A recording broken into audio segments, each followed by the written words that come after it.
Welcome to the Recruitment Mentors podcast. My name is Hisham Azuz. Today, I'm delighted to be joined by Oliver Cooke, who leads the West Coast and South Coast USA offices for Phaidon International across 5 specialist brands. Oliver joined the recruitment industry straight out of university in 2011. And since then, he has climbed the ranks of one of the fastest growing recruitment companies across the world, as well as taking his career to the States, and has been there, just sharing with me nearly more time now than, the most time in his adult life. So really interested to dig into your story, Oliver, and how are you? Yeah, I'm good. I was just saying I've got a bit of a cold, so I'm sorry if I sound a little bit congested, but otherwise it's good. It's Friday. I'm in Dallas, and the weather's awesome at this time of year, so it's it's nice. Feeling good. Love it. So where we start is, Oliver, what is your opinion in what characteristics and traits that you think make up a highly successful recruitment consultant? Yeah, I think that's a good one. I'm probably not going to say anything that's that people haven't heard before, right? I think first and foremost, I'm a massive believer in hard work beats talent every single day of the week. And if you don't have the work ethic, then regardless of how talented you are, building relationships, communicating with people, or how charismatic you are, if you don't work hard, you're not going to succeed, and you're going to get beaten by your competitors out there. So I think first and foremost, it's having the work ethic, the mentality, the positive attitude, mental toughness, competitive mindset, all of those things that I think people would typically look for. A couple of things that I tend to look for in from a mental aspect as well is, particularly in junior people, the way we hire people is fairly organic. We do tend to focus on graduate hiring and kind of build people from there, but sort of both a commercial awareness of how business works, I think, is important, and not everyone has that naturally.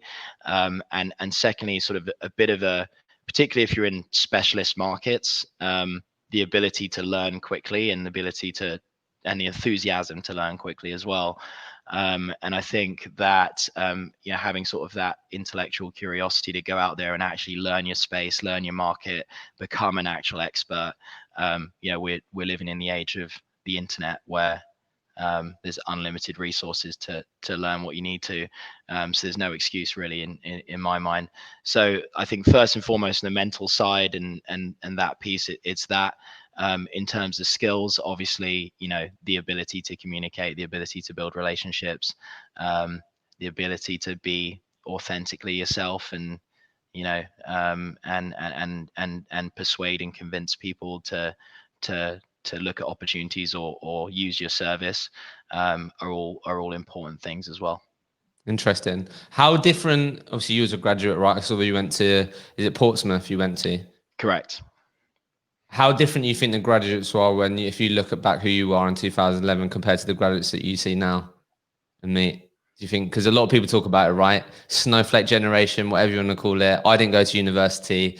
I was born in 1993, so might be in that bracket maybe. But I don't know, any distinctions you think? Yeah, I mean, look, I think millennials first and foremost get a extremely bad rap, right? Like us millennials, everyone's always complaining that like we don't do anything. We are a business that's been built exclusively on millennials. So, frankly, I think it's.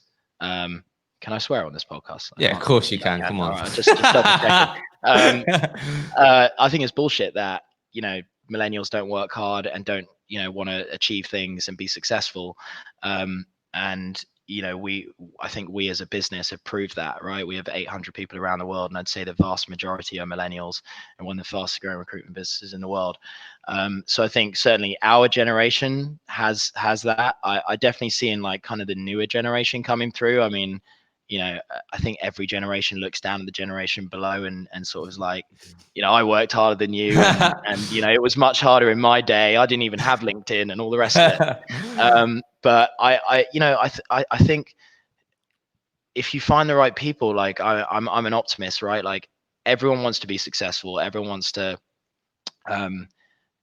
achieve things in their life, even if it's down to small things like owning a house or sending their kids to college or owning a car, like small Mm. things like that. Like everyone has goals, whether it be financially or also in terms of your career. And I think you can find the people that will do that, who have the right motivations. So Interesting. So, just for context for everyone, I know we were talking a bit before, but a big chunk of your recruitment career has been in a leadership capacity. So you just mentioned sort of where sort of Phaidon International are today, but what did Phaidon International look like in your first year in recruitment, and how would you describe your first year in recruitment? it's a very different company to what it was 10 years ago. I'm now in my 10th year in the business, which starts to make me feel quite old, to be honest. But yeah, when I joined in London, we were a fairly typical London-based recruitment business. We were mostly finance focused in terms of the markets we covered. In terms of the culture, it was your standard kind of London recruitment agency, right? Like it was work hard, play hard. There was good banter in the office. It was fun, like-minded people. I think that was one of the things that I loved about it. Like I made some of my best friends that I still have to this day in that first year in recruitment, or people who started around a similar time as me at Phaidon. So um, you know, it was kind of your fairly typical environment back then. I think what we always did have and what attracted me to the business was it was just this relentless ambition that Mm. was running through the entire business. And I even got that from the interview process when I went in and met them. And that was super inspiring. And this idea of like, you could be the CEO one day if you wanted to. And, my boss who hired me, Harry Utan, had a team of 5 people when I started, and he's now the global CEO.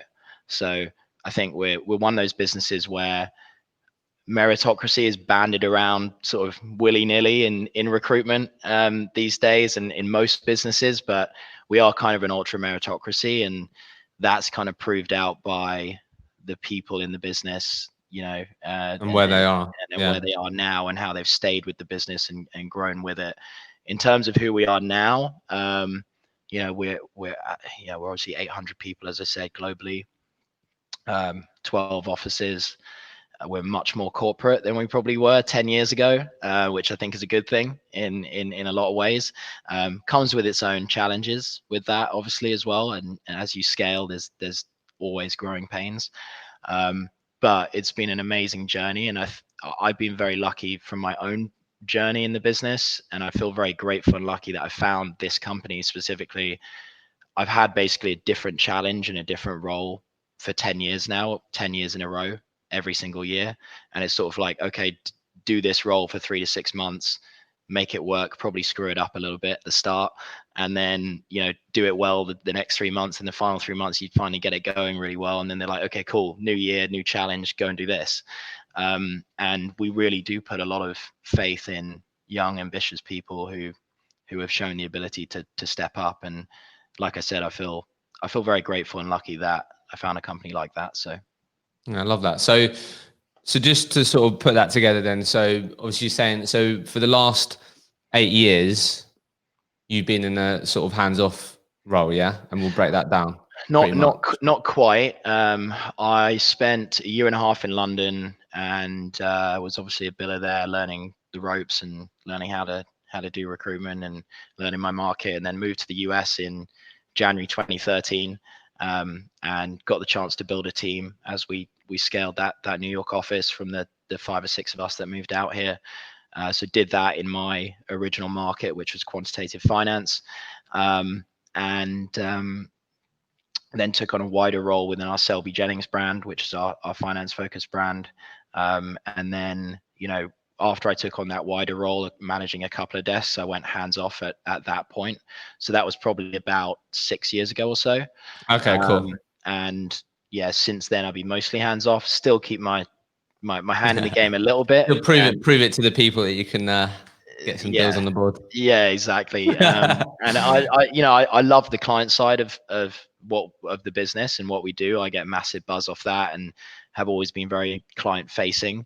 through any of my roles, and it's something that's important to me, and I think it's important Okay. to show that to your people as well. Yeah. So right. Okay. So a few things before we dig deep into leadership and mindset and scaling. So, what was the best piece of advice you got early on in your recruitment career? Good question. I think that I have this phrase that I call that I say that the best recruiters are relentlessly consistent in terms of what they do every single day. Recruitment's a game where it's about a consistent amount of effort and work over a period of time. No one's ever had one good day and done a deal. No one's ever had one good week and done a deal or done multiple deals, right? It's about day after day, week after week, month after month, building that pipeline and being really consistent with the activities and the things you do day to day that produce the end result and give yourself the best chance of doing deals. And I think one of the things that our founder said to me one day, we were in New York and we were stuck in a snowstorm in a cab in New York on our way to a lunch club. And I thought I'd got him in a cab here. I had him cornered, so I was like, I'll sort of pick his brain a bit. And I said, who was the best recruiter you've ever seen? Right. He'd come from S3 in the past. And Shock. shock. And he said, firstly, he said himself, which Wow. was not a surprise. And we laughed. And then he said, no, actually, there was a lady that was at S3, and she was just unbelievable. She was, everyone got 10 interviews a week, she'd get 20. Everyone sent 20 CVs a week, she'd send 40. And she wasn't even necessarily particularly talented at any one thing, but she completely set her own standards. And it wasn't like, okay, the target is to get to 10 interviews a week, hit 10, and then just sit back and take your foot off the gas, or do one deal and take your foot off the gas for the month and move on. She was just relentless, and I really took that to heart. And I remember when I started applying that, that's when my billing took off as well. Love that. So relentless consistency, and I think combined with that, what you just said is also have high standards, right? So let me ask you this question. I think this is a great question to ask on top of that, because you've got some more insight now. So I haven't got the person's name that sent me this, but I think it's a great question. So it is. He said, when you have a top biller on, it would be interesting to know what they think is the most important action or KPI that contributes to their success. What do you think that is? Ultimately, it's the amount of jobs that you generate, right? If you don't have a job platform, you can't place jobs. That's pretty simple for me, right? Having good business development. I think that recruitment gets easy once you get 4, 5, 6 clients that hire consistently, have headcount, actually partner with you, are, who value your partnership, and you build a really good relationship with them, and you get a consistent flow of jobs from 3, 4, 5 accounts. As an individual contributor, that's the dream, right? You can then just fill them, and if you can build good relationships like that, and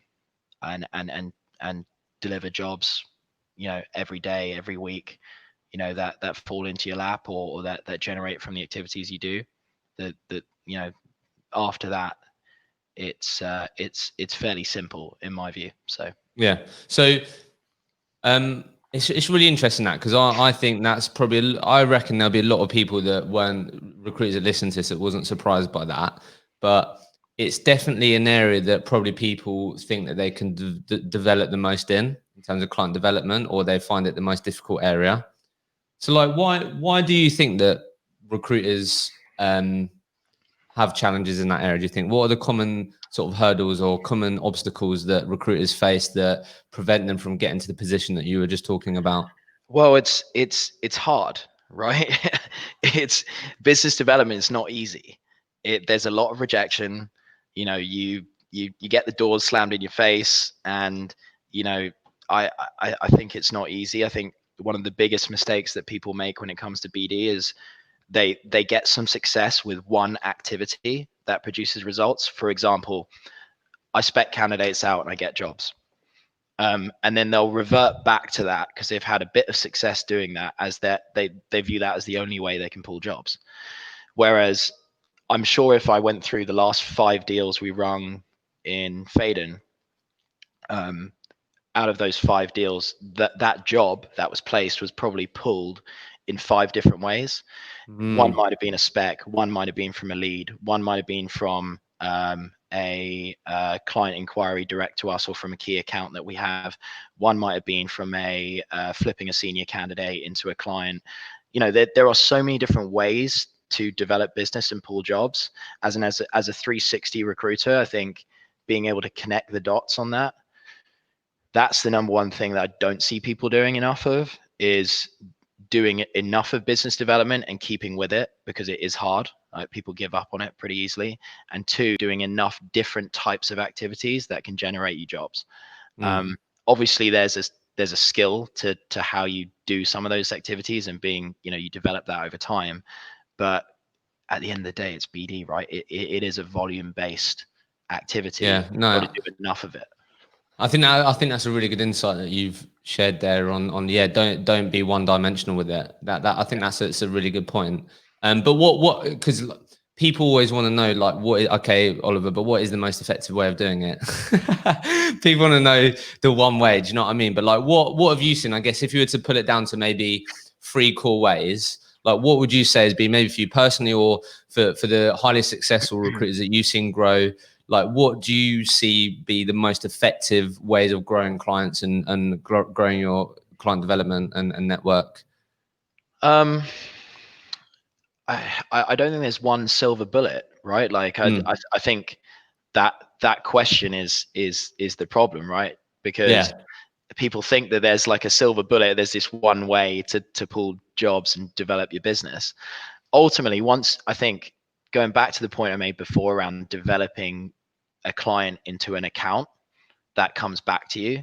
Once you get a job, you've got to deliver on it, and you've got to deliver for your clients, right? And I think in the recruitment industry, sometimes there's not enough focus on client service and being, just providing an amazing service to your clients and delivering ultimately the candidate they want to hire, who ends up being, because it's always you always typically hear like, I need new clients. Do you know what I mean? So I guess how many of the sort of high achieving recruiters that you've seen in Phaidon, how many of them would you say actually have an effective existing client strategy in terms of growing those clients into accounts? I think they all do. Certainly in the US, when we, I'll be honest, like when we were in London, we had grown very fast, and to the point when I joined the business 10 years ago, and I think we had, some issues with client relationships as a result of that. There was an approach at the time of, do the deal, don't worry about the relationship. The deal's the most important, right? Yeah. And on to the next one. And when we came to the US, we very consciously talked about how we wanted to build the business. We wanted to do it the right way, and build actual relationships that lasted over years and became better. Because we are a perm focused business, that's super important to us from a company valuation perspective as well. We need to show that we can grow accounts consistently year after year with permanent fees, and we've been really successful at that. So we did implement a client services team, which is called the Phaidon Partnership Group. We do have a list of 25. And what's their job? Sorry. So their job is purely client service and account management. Okay. So it's really land and expand business development within those accounts. They don't take any of the commission away from our recruiters, so they get paid from a completely separate pot on a bonus structure. And their goal is just to enhance that relationship with that set of clients. And we've now got a number of accounts across the US that are in the multi-millions of dollars on an annual basis. Wow. From doing that, and that strategy's paid off. And it's the world we live in today. Like, gone are the days where you can sort of throw a deal in and not follow process with HR and sign terms at the end and kind of thumb a deal in without following process and developing the relationship. So yeah, so real quick on that, because I think people will be interested. Like, so let's just talk about it from this angle. So one, you've got dedicated resource developing that, amazing. And so I guess, what do you see? Let's say there'll be a lot of typical 360 recruiters that don't have that resource, right, or dedicated team that do that. So I guess from your perspective, what do you see 360 recruiters typically do wrong that prevents them from turning that client that might be spending 100 grand with them a year or less than that to that client becoming a 200, 300 grand client? Would you say, what are the typical things that the people recruiters do wrong? I think it is the point I made earlier, caring too much about the deal versus the relationship as well, and how to develop that. And not following process with HR, not following process with the client, going outside of that, and maybe they end up doing a deal off the back of it, but the HR then goes, okay, great, you've done a deal, but we don't want to work with you again because you didn't follow what we wanted you to do. I think that's one of the number one things. I also believe like we're in one of the most relationship driven businesses in the world, right? At the end of the day, it's cliche, but people do buy from people. And if you are able to get past the transactional nature that sometimes is there with recruitment and into a personal relationship with your clients where they want to work with you, they want to partner with you versus seeing you as a sort of necessary evil.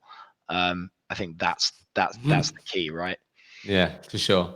Okay, and then final thing, well, it might not be the final thing, but just real quick one on sort of client development, a bit granular here, but I'm sure it's something that comes up a lot in conversations for you from people. But this always gets messaged to me. Like, what I'd love to hear your thoughts on how your people get over the "we work to a PSL" objection. I'm sure that, I don't know if that's even more common in America, but like it's just something I always get messages about. Like, I don't know if you've picked up on things or picked, like what typically comes up for you when you hear people go, Ollie, I just can't, like, they're telling me they work to PSL, like I just don't know how to crack this account. What comes up for you? Yeah, absolutely. I mean, I think it's again taking that long-term approach and being open to it. Yeah, okay, we do work for towards a PSL, but how can I win your business? And staying in touch with that contact. At least if you've got to that person that's telling you that, that's better than no response at all. And then developing the relationship from there, like a bunch of accounts. Our biggest account in the US right now, which is a large hedge fund, we tried to crack them open for 5-6 years, right? And we worked on it, and eventually we got there. They gave us a chance. When they did give us a chance, we delivered.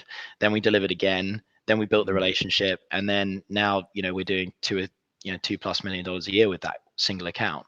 Do you think recruiters underestimate the power of follow-up? Absolutely. It's all follow-up. That's that sending one email and not getting a response, going, I BD'd that client, not interested. Like it's that's not the game, right? It's all about follow-up. And then when you do get a no, that's better than no response. So you've opened the conversation now, and you can then develop the relationship from there. And look, at the end of the day, if some clients have PSL, they don't want to work with you, there's hundreds or thousands of others in your market that you can work with. So don't waste. I always have a rule with my guys of put as much time into clients as they put into you. And that goes for business development as well. If they very clearly don't want to work with you and you've tried a number of times, you keep in touch with them, move on. Like there's always another client that you can work with. And at some point they may come back around and may work with you in the future if you keep in touch and keep up the follow-up. Yeah. Okay. So look, let's dig into leadership, Ollie. So like, firstly, I have to ask you, like, you've mentioned some big numbers. You joined an organization where, there's close to 100 people. There's now 800 people in the organization. So why is it, do you think, that Oliver Cooke has sort of ended up taking on the opportunities and responsibilities that you have, and not your colleagues? Like, why has it ended up being you, do you think?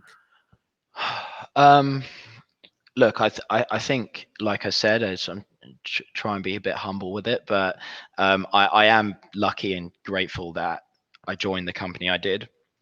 And that puts a lot of responsibility and trust in young, ambitious people. And not every business is like that. When we got moved to the US, they, you know, the 5 or 6 of us were all in our early to mid 20s. I was 23, and they basically said, look, here's $1 million, go make it work, which was an amazing opportunity, pretty daunting. We I'd been to New York for 3 days when I was 12. So that was pretty weird, walking through Times Square the first time, being like, I live here now. And I think, first and foremost, I'm very lucky that I work in a company that gives me the opportunity to step up and do that. Secondly, look, I think I have always been good at teaching recruitment and coaching people how to do the job, and doing it in a way that hopefully makes sense, and explaining the why behind everything, and making them quite skillful at what they do, and then hopefully inspiring them to work hard and achieve what they want to achieve after they know how to do the job. I think, if you're a billing manager, that's the key thing, right? Get good at teaching how to do the job, and how to make people good at what they do, rather than just giving them a phone and a computer and going, go make some calls and see what happens.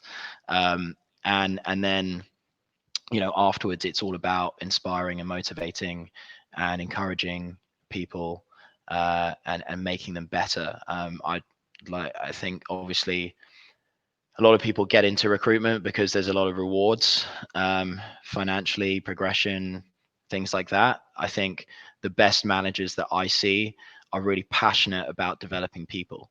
I think that goes for any industry, but particularly recruitment, where it becomes a game of scaling. I believe in, you're not a leader until you create a leader who creates another leader. And that's what the game is about at the end of the day. So I've spent a lot of my time in the last 5 or 6 years creating leaders beneath me who can also do the things that I mentioned, right? And that's how I think, how we operate as a business at Phaidon as well. Because we are an organically grown business, we very rarely make experienced hires, particularly at the management level. And that gives us some weaknesses in some ways, being that insular, but I think it's a massive strength of ours as well. So really, that I think it's those 3 things that have kind of helped me be successful so far. Okay, interesting. So, and then I'd love to know this then. Like, what do you think are like the 3 non-negotiables of the Phaidon culture that everyone abides to? 3 non-negotiables. Do you think makes Phaidon this, like, that's really what everyone abides I mean, by? I'm trying not to give you the corporate answer, and I'm trying to give you the real answer. Look, I think back in the day, right? I'll give you the corporate answer, and then I'll give you what I think is the real answer as well. Yeah. Okay. So the corporate answer is, ability, character, loyalty. That's our 3 values. Yeah. And I do actually believe, like, although it's a bit of a cliche corporate thing to talk about, I do think that is consistent across our business, right? Okay. Organically grown, people are loyal to us, we are loyal back to them. An example of that is, throughout this pandemic, we didn't cut any commissions or any salaries for anyone in our business, because we are very aware that the people driving the value in the business are the ones that are there day to day, that are hitting the phones, that are building the relationships and doing the deals. To disincentivize them in an environment like we've all just been through, like, we have to sell our way out of what this position we're in. And we took that view, and as a result, we've actually held up really well throughout the crisis. Character, like I said, we put a lot of trust and value in young, ambitious people that want to step up and want to succeed. And likewise with ability, like, if you show the ability to step up in this business, we'll give you the chance to do it. So that's probably the corporate answer. And the real answer is, like, we don't have anything proprietary that no one else has, right? Like, our people and our culture are who we are. And, like, we used to say back in the day, work hard, make money, have fun, right? And that sounds like kind of cheesy a little bit now, but like it at the heart of it, like that's the environment we want to create, where people do work really hard, you do get rewarded for it, and while you do it, you have fun with like-minded people, and you can develop your career with that. So that's what I'd say. Interesting. So let me ask you this then, Ollie, because I feel like you would have come up against this. Like, how have you gone about leading and creating leaders in sort of areas of this business that you previously haven't worked in as a consultant? That must have been Yeah, challenging. yeah, definitely. And I've been through that the last couple of years. I like finance has kind of been my bread and butter, the financial services world, and in the last 18 months, I've moved into a role where I'm managing a number of offices across all of our brands. So we have a life sciences brand, we have a infrastructure and renewables brand, engineering brand, a supply chain and procurement brand. We have a tech brand, and then we have our FS brand, which is our largest business. So that was always my comfort zone, and I've had to step out of that, particularly in the last 18 months, and it's definitely challenging. Ultimately, I'm not going to go and work with a leader who's the best at life sciences recruitment in the market and tell them how to do their job and recruit in that market better than them. They've done that for 5 years. I'm never going to add value for them in that world. But I do think that leadership and coaching and development is consistent across any market. And there are some recruitment skills that are also obviously consistent across any market. And I think that's where I've tried to add value for people of like, okay, how do you build a team? How do you retain people? How do you develop that person from one deal every 3 months to to 8 deals a year or 10 deals a year? And being a value add on that side is where you got to be, right? Like as you progress, you're not always gonna manage people in a market that you fully understand or know really well. Obviously, gaining some basic knowledge of that market helps, and understanding the nuances of that space, and how to recruit, because it does vary. But ultimately, it's more about how can I add value to you from my experience, and it's more around that sort of leadership development and people development piece. Nice, yeah. So making sure that you go into those situations with the humility to be like, look, I know I probably can't add value this area, but I can add value in these areas, and then work your way from that point. Yeah, that's really interesting then. So I 100%. guess just on that then, if you work with a lot of people like that, I think I'm sure you've heard this saying that the sort of billing lead, the billing manager is the most difficult role in recruitment. Well, what do you see? What do you typically then help leaders with then get better at or improve at that you typically find yourself doing with people? Um, I think a big weakness of my own was definitely time management and organization, and having structure to the way that you do things. Um, and so I had to learn the hard way through a lot of mistakes that you need to have all of those things. Those are things that I'm not good at, naturally, and so um, I think that's something that I've been able to help people with. I think how you manage your business, how you spot problems ahead of time, how you can be a proactive versus a reactive manager, um, how you train somebody to manage, which is also not easy to do. Yeah, that's something that I've always kind of worked on. How do you drive activity without being a KPI monster, right? How do you Mm, inspire and motivate somebody to to set their own standards, like I said earlier, and go above and beyond without being like, send some more fucking CVs, right? yeah.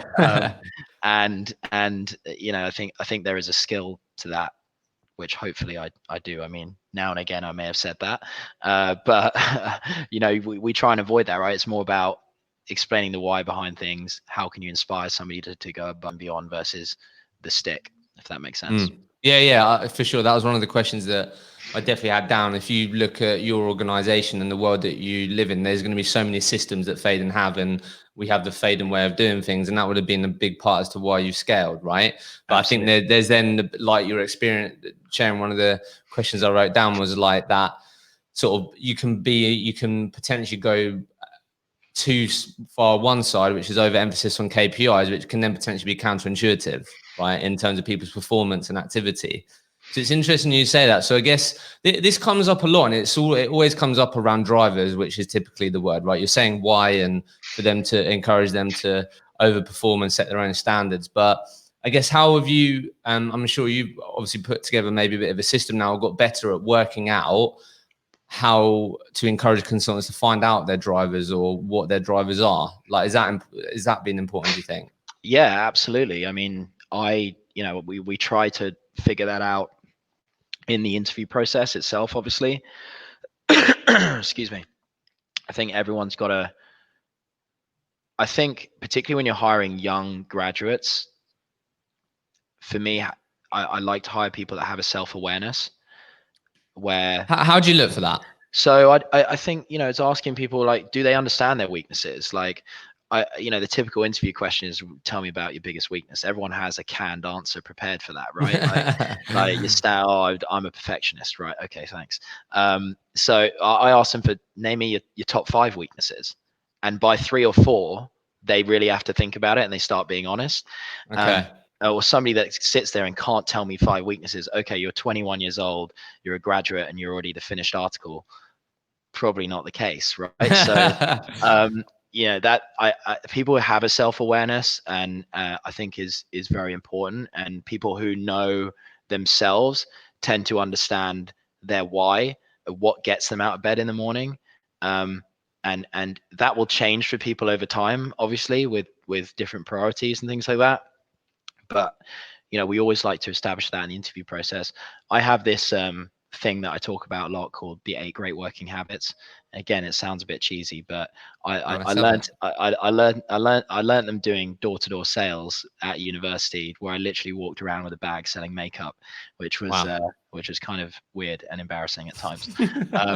But it taught me a ton about rejection and business development and building relationships and all the rest of it. I didn't wear the makeup, so sometimes, but yeah. So it was the last one on those 8 great working habits is, remember why you're here and what you're doing it for. And I think, if for whatever career you're in, right, whether it's recruitment or anything else, I think when things don't go well, when things don't go your way, when you have a bad week, a bad month, a bad day, whatever, that's the thing that gets you through it, is knowing your why and knowing why you get out of bed in the morning and remembering that. And I talk about that a lot to my guys and the people that I manage, because if you don't know what that is, you need to figure it out quick, because you will have those days or those weeks or those months where it is shit, and it's not going your way, and you need to get through it. So that's something that I talk about a lot. Yeah, interesting. So just to build on that, and then I'd love to just pick your brain around the nuances of the US market. And I think you're very well positioned to talk about what you've learned along the way. And I think there's loads of recruitment businesses wanting to expand internationally. Some get it right, some get it wrong. But I guess, obviously, you as you've shared with us, you've become very successful at developing fresh talent, right? And I think a lot of recruitment businesses ideally would want to be able to grow fresh talent like Phaidon have, right? Um, but this question I have that sort of someone sent over is like something that I guess you have to deal with as a manager, is how you help people that doubt themselves. Like, how do you actually help people overcome that doubt? So you're talking about the anchor point of their why, but a lot of this, and when I speak to a lot of recruiters on here that might have 3, 4, 5 years experience, a lot of the reasons why maybe they didn't excel in their first year is confidence. So like, what's been learnings on that, on like how you've got better at people actually getting better and not doubting themselves? Yeah, I mean, like, confidence naturally comes with success. When you get, when you see the process through, when you do the deal, it's going to come. But I always say to my guys in the onboarding process, build, right? Celebrate the small wins, even if it's the pulling a lead, or you know, like getting a great candidate in, or just the basics of the job. Celebrate those wins and build someone up. Half the battle with a graduate who's in their first job is convincing them that they can do it. Like, Mm. and I massively believe in that. Like, build them up, reinforce that and reinforce that positivity, and encourage them to know that they can do it. Because like I said at the beginning, recruitment is an accumulation of small gains over a period of time. And if you can get somebody excited about pulling a lead, excited about generating a really good candidate, excited about having a good conversation with a client, that's half the battle. And then the rest of it kind of follows from there. So yeah, like giving them the confidence they can do it just by positive reinforcement is there. I think getting like the onboarding process with that generally is super important. Um, how do you get somebody comfortable coming into the office it's their first job?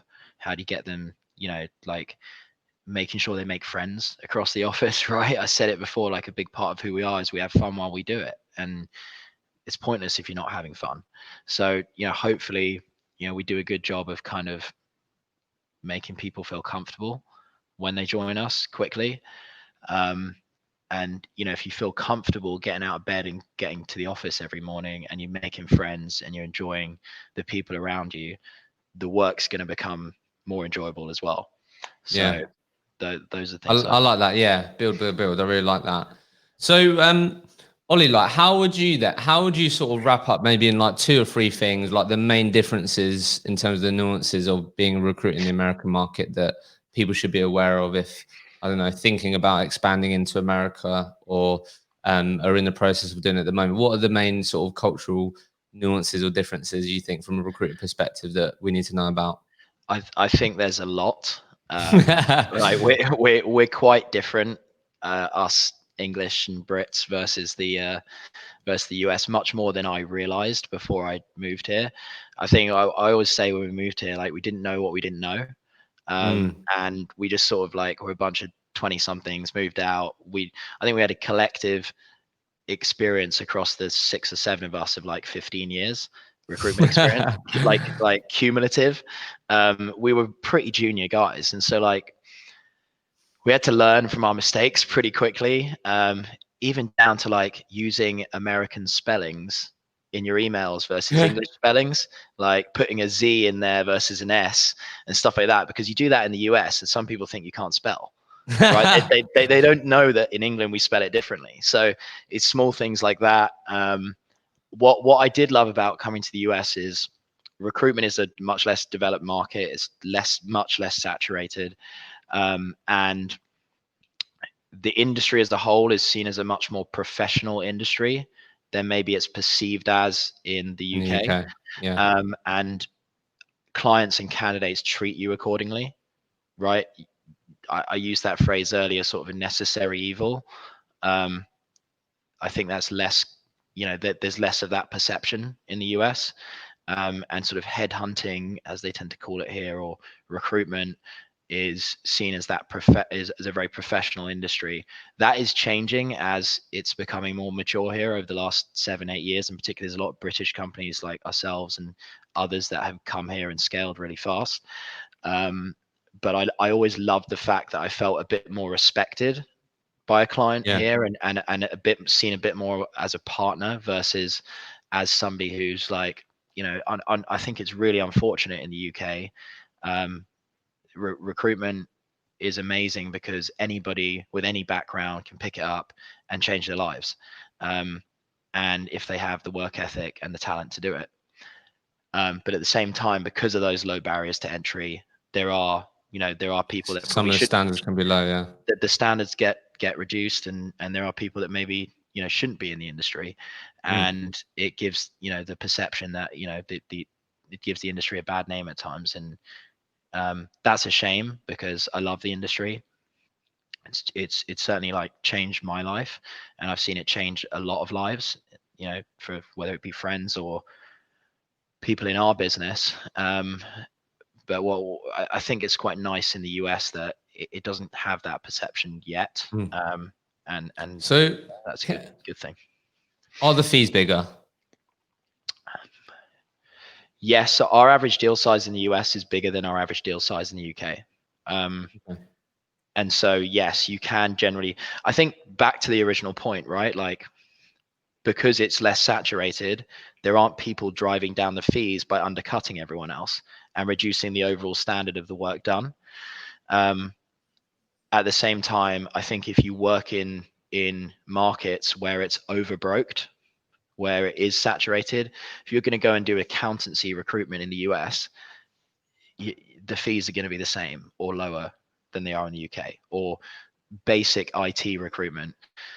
I think where we've done well is we've always focused on those business critical spaces where it's underbroked and there's not a lot of competition, and it's really that mid to senior level talent that is hard to find, and kind of that needle in a haystack that no one else can find, and being real specialists within those markets. If you do that, then the fees are definitely bigger. So Yeah. And then, so look, I mean, look, you've been there for a long time now. So like, how do you see it? As you've said, there's a lot of different UK originally, obviously, agencies starting in the UK, going to the US. Like, how do you see it shaping up? So like you mentioned, like, it seems like maybe there might be some more saturation, obviously. But like, how do you see it shaping up over the next sort of 3 to 5 years with probably more and more UK firms going over to the US? yeah, definitely, and that's it's a compliment to us and others that have done it. That people have seen some of the success that we're having and want to replicate that.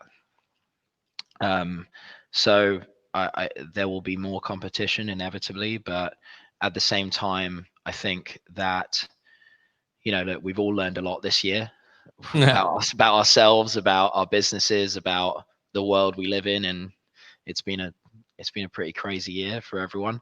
I think that one of the results off the back of this year is that we've seen is the strength of client relationships that you've built in the past. When the times are bad, those are the clients that will rely on you, and you'll rely on them. And I think if you're a business that doesn't operate that way, then you'll always struggle to scale and also to go through those harder times.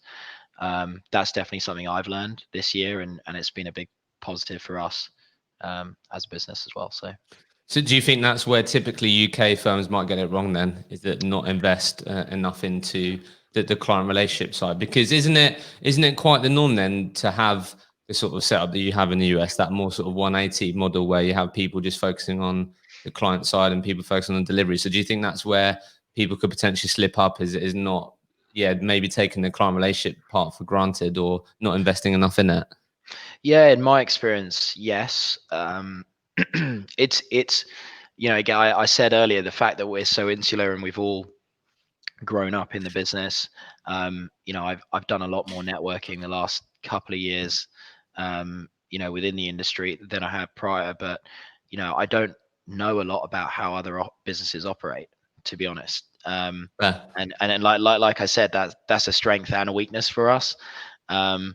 We have a way of doing things, and we have the things we believe in, and we think we do them very well, and we tend to focus on that versus focusing on what other people don't do well or do better than us or whatever. And I think we could do more of that. So it's difficult for me to answer that question, because I don't necessarily know how other businesses operate. What I will say is, if you look at the big US recruitment firms like the K Forces of this world, and Insight Global, and kind of some of these other businesses that are pretty large and have scaled pretty fast, they do have that 180 model, and that's a lot more common out here. But again, I think where we've taken market share away from some of those firms is the 360 model does work well if you're a specialist recruiter, and there aren't many large US recruitment companies that operate that way. So Yeah, I think that's the other thing I picked up on nuances of, like, yeah, they, like, if I get Ollie, the business owner, as a client, I'll say, yeah, Ollie, I can do all your recruitment, rather than I'll do that mid to senior job title and only that, which is obviously way more common in the UK. But to as we come to the end here, then, like, just to tie that together, then, So if I'm a recruiter listening right now and my business plan in 2021 is to take my market from the UK to the US, what's your 3 tips to me, mate? What would you be saying to me if I was in the process of expanding into the US? Yeah, absolutely. I think the 3 things are things that we have always done when we've launched new locations, new offices, is do it with an organic team, right? Don't go and hire in some director from the US who may know the market but doesn't know you as a business, because I think the danger is if you do that and then you hire a bunch of other experienced people, who are local or whatever, you just end up franchising your business. If you're big enough and doing well enough to expand to a new location, new geography, trust in the people that got you there in the first place, and grow organically. So whenever we launch an office, we always try and make sure that we go with an organic team of at least 4 or 5. And we've done this now with 7 offices in the US, of at least 4 or 5 that have grown up, understand us, understand how we operate, and can go into that new market and replicate it there.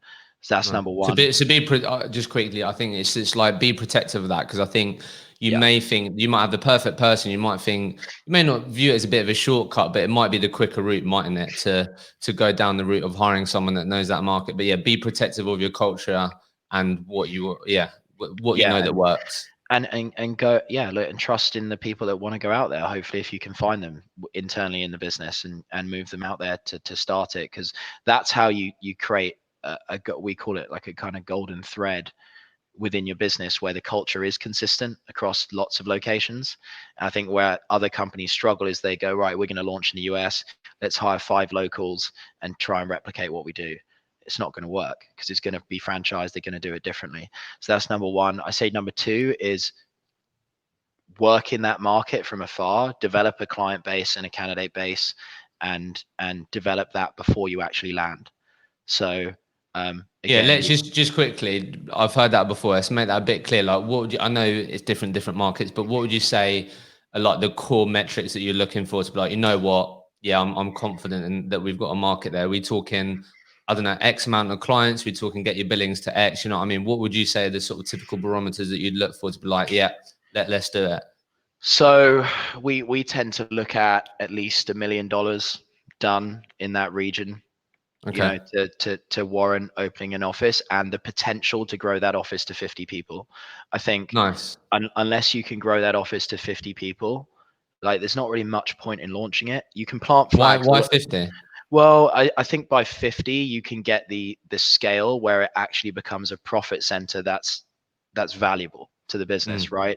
Like, yes, you can make a decent amount of profit with 20 people or 30 people, but they all have to perform really, really well, right? If you're going to generate an amount of profit, let's call it $1 million plus in a location, you're going to need 50 people really, because then half of them won't do a deal every month perhaps, and the other half will, and to get to that level where you're generating an actual value add amount of profit, then is kind of 50.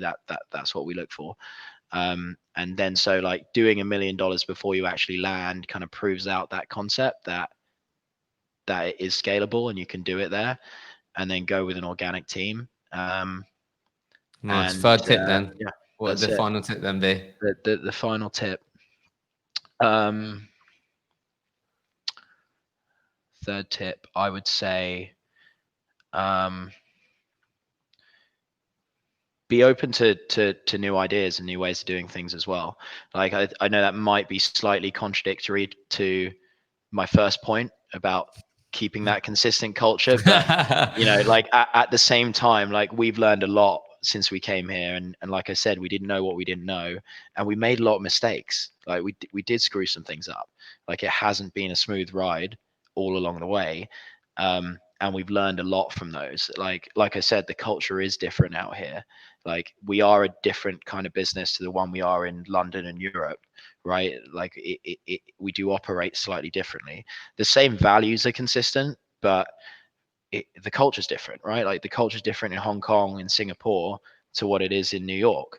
And I think being accepting of that, even I think we found in the US as we've gone to different regions in the US, it's different even in the US. Like the culture is different in California to what it is in New York.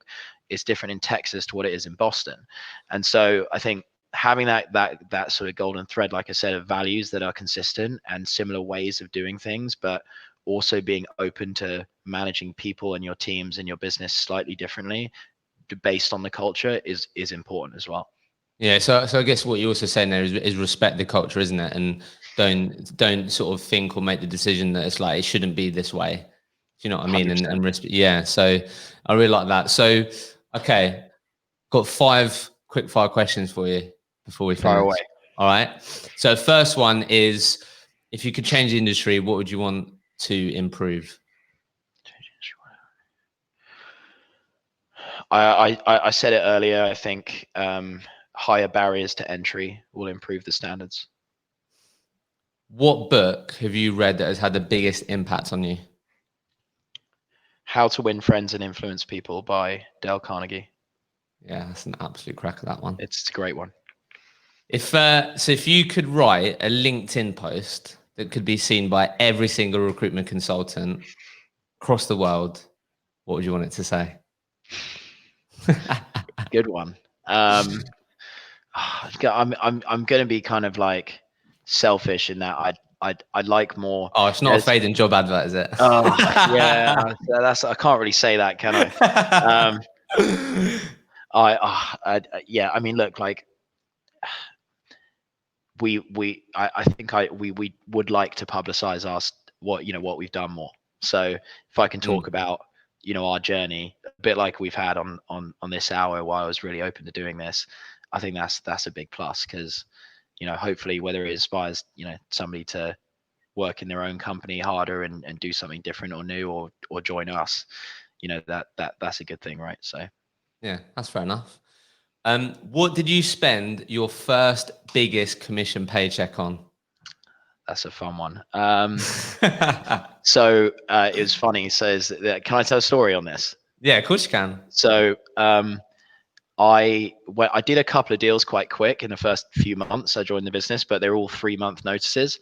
So we pay a month in arrear on invoice, right? So after the candidate starts, we'll pay the next month. And so I had 3 deals kind of stacked up, and I was about 6 months into the job, and I was on an £18,000 base salary, right? Like, it was peanuts at the time, as most people start on in recruitment. And yeah. And I was at the point where I was having to make a packed lunch every day, and I had to borrow money off Wonga.com the last week before I got that paycheck, because I was too proud to ask my parents for money. And I borrowed money off Wonga.com, 150 quid, just to buy my packed lunch and get me to work every day. And then I knew I was getting about £11,000, something like that, which was, for me, it was like that's big. Thought I was fucking loaded at the time. Balling, mate. Yeah, exactly. So I had my mate's birthday party on the Saturday, and I thought it was coming in on the Monday. And I woke up on the Saturday morning, and I just thought, I'll check whether it's coming. Why not? And I looked at my bank account, and it was sitting there. And I was. Well, you did. So you got more money out of Wonga. I think I paid Wonga back straight away. I think I did a Ravanelli around the house. Like, I just went nuts. And so and then we went out and had a very, very big night that night. So really? That's probably the first thing I spent my money on, and then paid back all my credit cards. So awesome. Love that, mate. Last one. What's the ultimate goal for your recruitment career?